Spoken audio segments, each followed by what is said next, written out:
os detalhes desta judicialização. Eu sei que a entidade de classe entrou até com uma ação para declarar a ilegalidade, ou até mesmo a inconstitucionalidade, melhor dizendo, desse dispositivo. Mas, para mim, honestamente, sem entrar no mérito, e não quero adentrar esse mérito, porque desconheço os fatos, eu, e particularmente a propositura da ação, mas me parece que, se não pensarmos dessa maneira, separando o cidadão, com todos esses direitos que dispomos, daquele que ocupa o cargo público e que, em razão desta ocupação do cargo público, tem acesso a informações, nós poderíamos chegar a situações absurdas. Eu sou um delegado de polícia, investigo estou investigando um determinado caso, esse inquérito está sob sigilo, esse inquérito, nós temos aí princípios constitucionais que se fala de presunção da inocência, de direitos individuais e tudo mais, mas, em razão desse meu outro direito de me manifestar, eu dou expressão, dou divulgação, e aí poderia se criar situações muito absurdas. Então, no meu ponto de vista, sem tratar do caso específico, mas falando em regra, todo aquele ocupante de cargo público que tem acesso a informações em razão do exercício profissional público, ele deve se submeter a regras do próprio órgão ou da própria instituição a qual pertence. Não sei contra outras instituições, não vou me manifestar contra outras, mas na Polícia Federal, como eu disse, nós estamos na segunda geração dessa normatização e isso está bem disciplinado, né? Infringir estas normas é uma falta disciplinar. Então, eu não vejo como algo errado nem equivocado. Acho que está absolutamente correto. Doutor Malheiros. Eu pedi a palavra para comentar o seguinte, que está o doutor Trancon absolutamente correto com isso, mas não é só para o agente público. Eu acho que a liberdade de expressão sofre restrições por opções que as pessoas fazem. Então, o sujeito que quer ser um agente público, ele sabe que ele tem limitações nisso. Não só no uso das informações que ele tem pelo exercício do seu cargo, como por opiniões. Quer dizer, imagina aí um agente de Polícia Federal fazer uma crítica pública ao doutor Trancon. Não pode, a casa se baseia em disciplina e hierarquia. Ah, mas e a liberdade de expressão? Não tem, então vai escolher outra profissão. Eu não posso falar mal dos meus clientes. Não é? Eu sempre tive muitos clientes políticos. Nenhum deles jamais me pediu no contrato que eu também votasse neles. Não é? Isso não tem nada a ver. Agora, independente disso, eu não posso fazer uma crítica pública a um sujeito que é meu cliente. Bom, e a minha liberdade de expressão? Bom, paciência, eu escolhi ser advogado. Então, eu acho que essas restrições existem e para várias outras profissões. Eu não vejo esse conflito entre a instrução normativa e a liberdade de expressão. Obrigado pela palavra.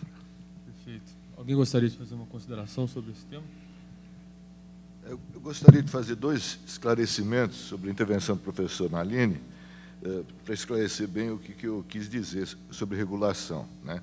Vou dar um exemplo bem concreto, que é a questão das propriedades cruzadas dos meios de comunicação. Em nenhum momento eu penso em regulação de conteúdo, né, de limitação de conteúdo, mas a questão técnica, a questão econômica, que em outras áreas é remetida ao CAD, por exemplo, né? Você não pode, né, concentrar várias fábricas de chocolate nas mãos dos mesmos proprietários. Da mesma forma, como eu entendo que não é possível mais, no Brasil democrático, termos oligopólios que controlam televisões, rádios, jornais, internet, as diferentes plataformas, os diferentes meios, né? Então, eu acho que não é uma questão de conteúdo, mas é uma questão técnica, física e econômica, né? E assim como sugeri o CONAR para a autorregulação, que é uma coisa que eu defendo já há muitos anos, eu proponho também que o CAD, né, que já existe, né, cuide desse problema das propriedades cruzadas dos meios de comunicação, que é cada vez uma coisa mais antidemocrática, a meu ver, né? E o segundo ponto, quando o senhor diz que a justiça só pune, ou só censura quando é provocada por alguém, né? Nós temos aí o famoso caso do filho do Sarney, que já rola há não sei quantos anos, É claro, quer dizer, o advogado dele deve ter recorrido à justiça, por acaso recorreu a alguém mais conhecido, mais amigável, vamos dizer assim, e o Estadão até hoje, né, não pode publicar nada sobre esse caso. Esse é um caso famoso, que até o Estadão quer continuar com ele, né, porque até já tinham tirado, parece que o Fernando Sarney tinha tirado a reclamação, a queixa, né? Mas o que é mais grave, que eu acompanho muito pelo Brasil inteiro, são jornalistas anônimos que têm blogs, pequenos jornais do interior, e que sofrem punições muito violentas, né? de verbas de indenização incompatíveis com o ganho deles, ou de blogs, pequenos blogs em Roraima, Amapá, não sei onde, em que políticos influentes e poderosos recorrem à justiça para impedir que esses jornalistas citem o nome deles. Não se trata nem de uma ofensa, de um crime, de uma agressão. Não pode citar sequer o nome desses políticos. Então, é nesse sentido que eu acho que tinha que ter uma normatização, uma regra, uma coisa que valha para todo mundo e que seja realmente democrática. Você quer dizer algo? Não. Então, eu queria fazer uma pergunta agora para o doutor Malheiros. Sobre o julgamento do Mensalão. Houve uma crítica por parte do corpo de advogados, eu não sei se o senhor também engrossa esse coro, em relação à exposição do julgamento na televisão. Uma exposição, no entendimento de muitos, excessiva, capaz de influir no resultado do julgamento. E a minha pergunta é, no entendimento do senhor, a força da mídia pode ser mais forte, pode ser maior do que a consciência de um juiz? Boa pergunta. Olha, quando a Cristine estava na sua exposição e disse que o jornalista deve se lembrar a todo momento da presunção de inocência, eu tive um impulso de agarrar o microfone e perguntar a todos. Eu estava errado quando eu elogiei? Não estava, né? Não são todos os jornalistas de quem se ouve uma coisa dessa. Porém, eu discordo dela, e vou discordar aqui, com essa questão da exposição. Quando o ministro Eros Grau se aposentou, ele deu uma entrevista para o Estado de São Paulo e, entre outras coisas, ele disse o seguinte, que a TV Justiça foi um erro que não dá para corrigir, que agora não pode voltar atrás mais. E que esse erro vai persistir até o dia em que um ministro seja agredido ou assassinado na rua, já que julgar é contrariar direitos, é contrariar interesses. E quando se julga causas de grande magnitude, são interesses maiores ainda, às vezes envolvem até fanatismos religiosos, enfim. E disse ele depois, particularmente, que depois da entrevista publicada, 4 ex-colegas ligaram para ele dizendo assim, pô, não fica dando ideia para os outros. Mas eu digo assim, o Supremo, claro, os advogados sabem disso muito bem, mas quem não atua, jornalistas, por exemplo, o Supremo funciona no que se chama o pleno, que é aquela reunião dos 11 ministros, televisionada pela TV Justiça, às quartas e quintas-feiras. Às terças-feiras, eles se dividem em 2 grupos, chamados de turmas, não é? 5 e 5, e julgam os casos ali, sem TV Justiça. Não parece que são as mesmas pessoas. A sessão é completamente diferente, uma sessão de turma do pleno. No pleno é toda uma impostação, todo mundo declara o voto longamente, ninguém fala, estou de acordo. Não, tem que fundamentar. Então, enquanto que na turma a coisa... Esses bate-bocas que tanto se viram no julgamento do Mensalão, na turma não existe. É raro, eu não vou dizer nunca teve, já teve, até já presenciei um, mas é uma raridade, não é tão frequente como é no pleno. Então, eu acho que isso distorce sim. A pergunta, se a pressão da mídia pode ser maior que a consciência de um juiz, depende do tamanho da consciência do juiz. Algumas delas são menores mesmo. Perfeito. Doutor Aline, queria fazer uma outra pergunta ao senhor. O senhor é corregedor do Tribunal de Justiça, então, em certa medida, o senhor acompanha o comportamento de juízes, e isso num contexto que é novo, que é a divulgação cada vez maior de dados sobre dados que antes não eram conhecidos da maior parte das pessoas, que são dados como vencimentos de juízes, benefícios.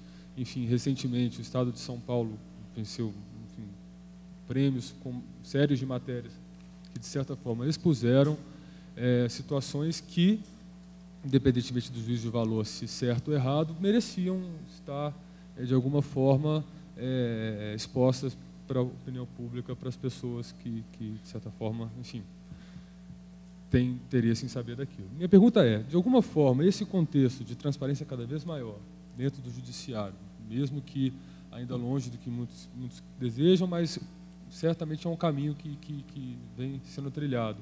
Ele interfere na atuação desse juiz que vai ser submetido à análise do senhor, o seu comportamento dele vai ser submetido à análise da corregedoria.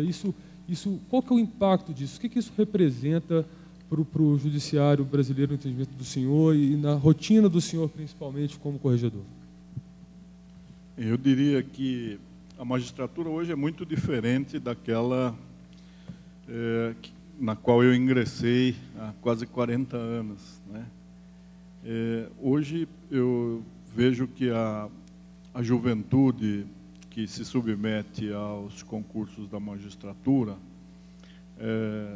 é muito preparada tecnicamente, né? Os concursos se tornaram uma praxe e aqueles que logram vencer essa corrida de obstáculos de um concurso que é extremamente rigoroso, extremamente técnico, obrigam o jovem a praticamente decorar toda a legislação, toda a doutrina e toda a jurisprudência.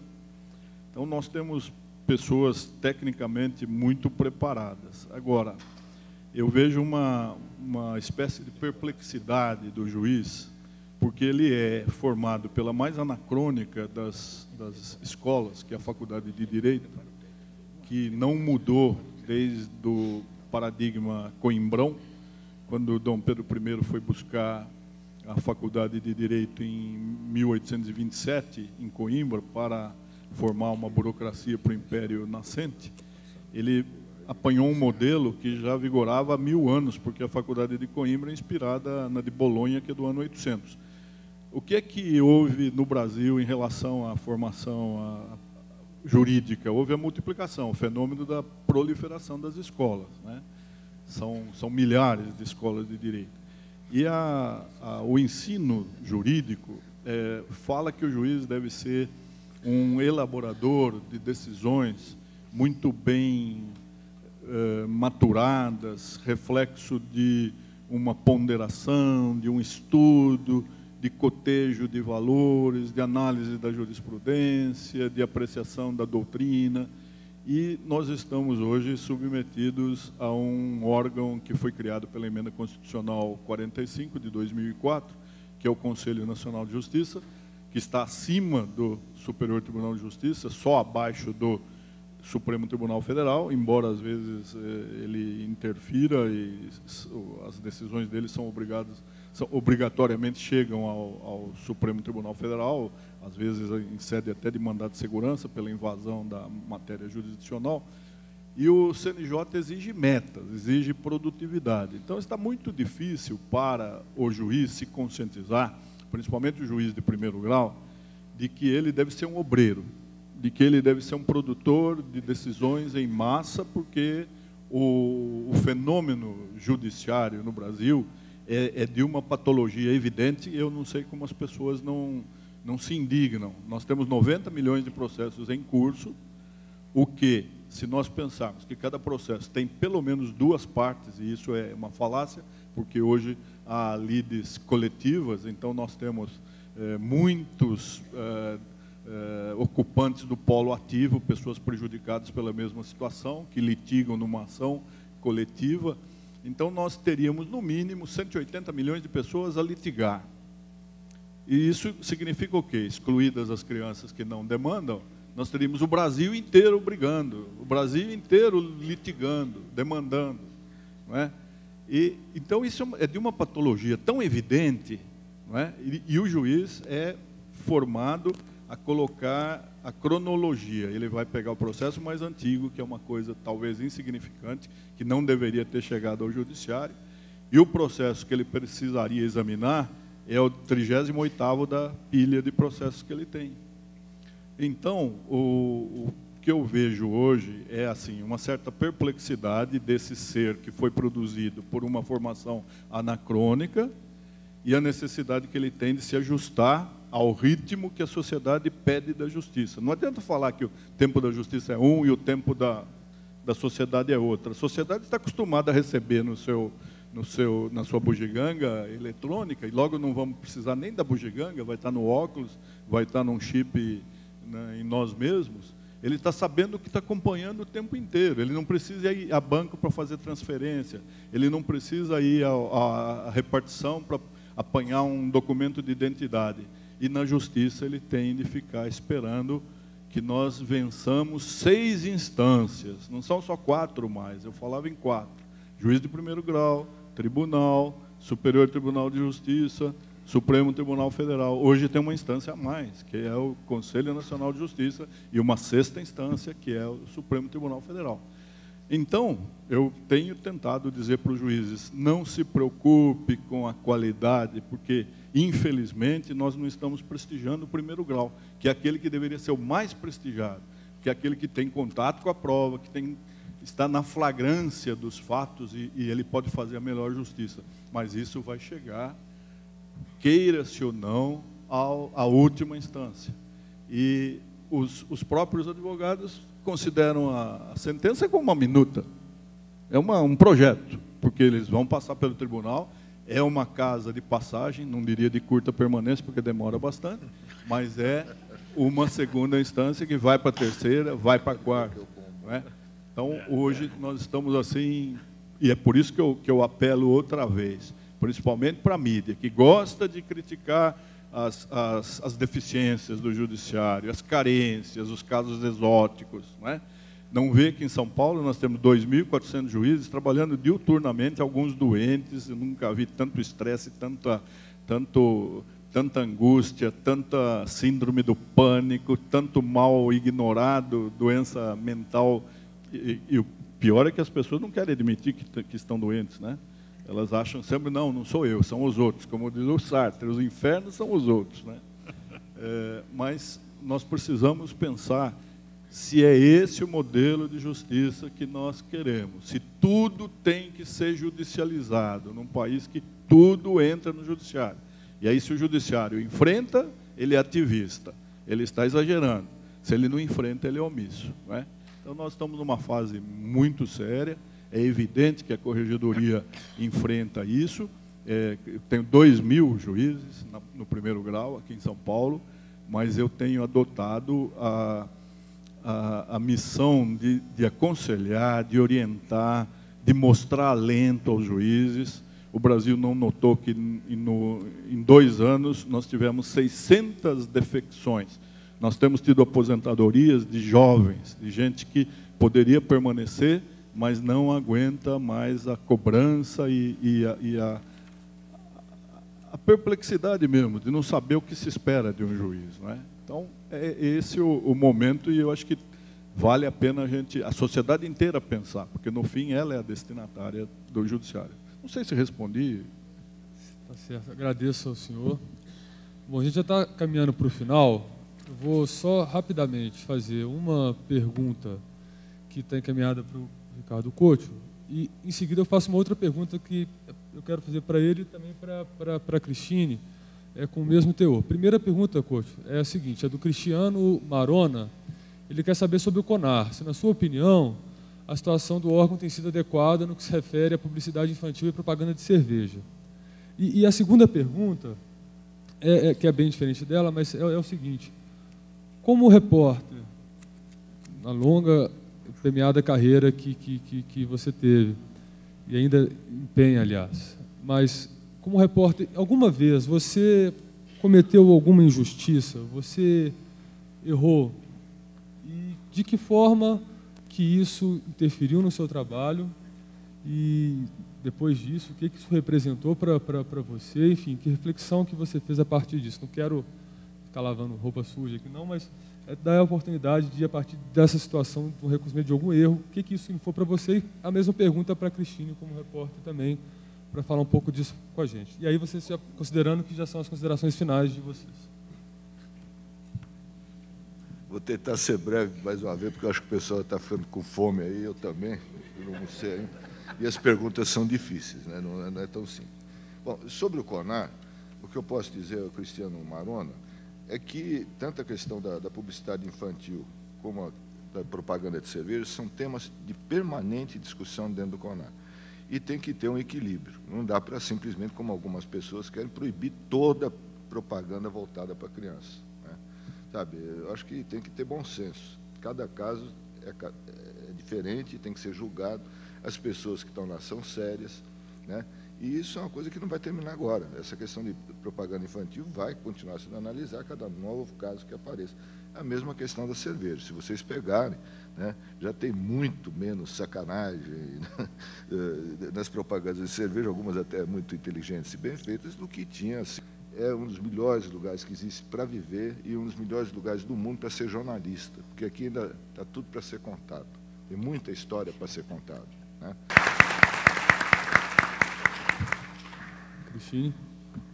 Eu tenho um dilema um pouco parecido também, num caso de assassinato em série, em que casais foram assassinados na beira de uma praia, mas não eram casais casados, eram casais formados a partir de situações, enfim. O dilema era justamente expor essas pessoas na reportagem ou não. Elas estavam mortas, infelizmente, foram assassinadas, mas elas tinham famílias, elas tinham filhos, elas tinham mães e pais. E isso é uma coisa que eu lembro até hoje a cara das mães depois, encontrando depois para fazer novas entrevistas, a cara das mães e dos maridos,